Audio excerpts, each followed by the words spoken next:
How is it going, guys? Another week has passed and another review has been done, and this time we dive into a story where things really aren't as they seem, and the moon that usually sheds light on a dark night to make you feel safe, here it certainly doesn't. The game we are reviewing today is The Quarry.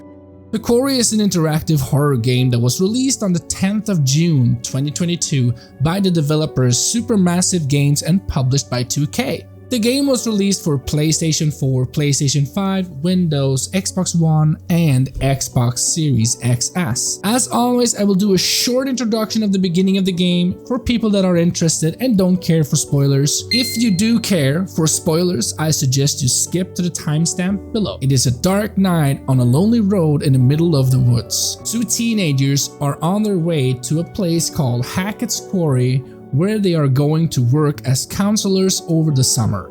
But unfortunately, they seem to be lost, and while checking the map, they see something in the middle of the road. While trying to evade the creature, they run off the road and into the depths of the woods. While trying to fix the car, we spot something lurking around the trees.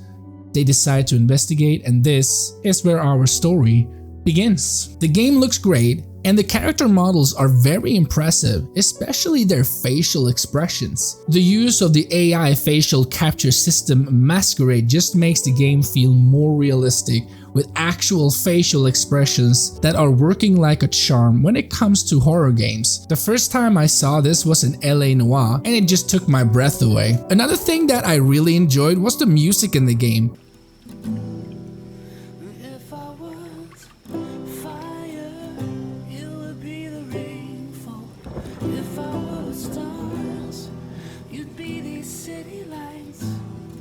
Not only that, the game offers a streamer mode where the original songs is replaced from a high-profile licensed music to stream-friendly music, and they both sound very good and fit right in. But I've heard that some people still got claims on their videos for some days and then they got cancelled, which is kinda weird. But sometimes in conversations, the game repeats the beginning of a conversation 2 times, or the audio goes totally out of sync, which kind of destroys the immersion of the game. And in an interactive horror game like this, it feels like immersion is something of importance. As all the other interactive horror games out there, we do have the old interface where we can see our collected items like clues, paths, evidence, and a few other options. There isn't much else to say about this, but it works, and I'm happy that they didn't fiddle around too much and just used what was working for the other games. Sadly, this is kind of what the game offers. When it comes to us actually taking control of characters, there isn't much else we do except moving from point A to point B, and when we get prompted with a QTE, they are very few,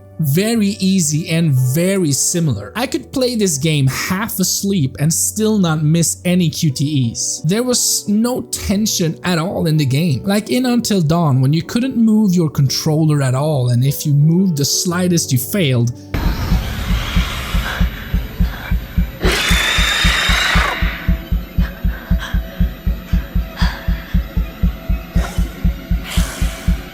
Every time it happened, you just froze in place, stopped breathing, and hoped for a miracle. But in this game, you press a button to hold your breath.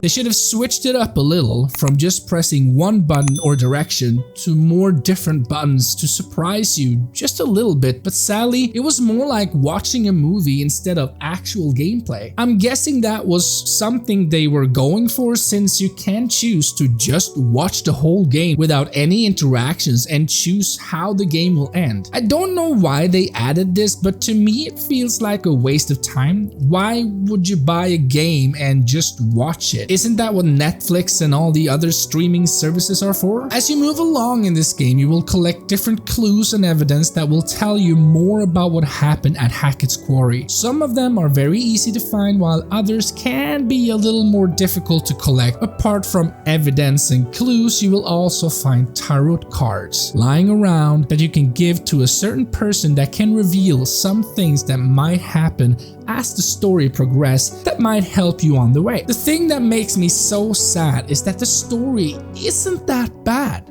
It was interesting and you wanted to find out about everything that the game had to offer, but there is something with the pacing of the game.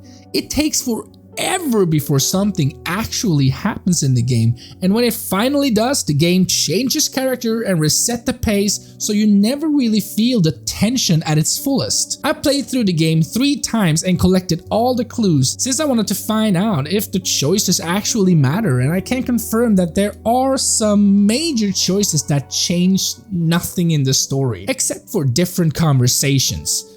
If you played Until Dawn, you know that there was romance in the air, and depending on the choices you made, things could actually turn pretty dire in some cases. Ash, come on, this thing is right behind me, please, let me in! Ash, what are you doing? Come on! Ash,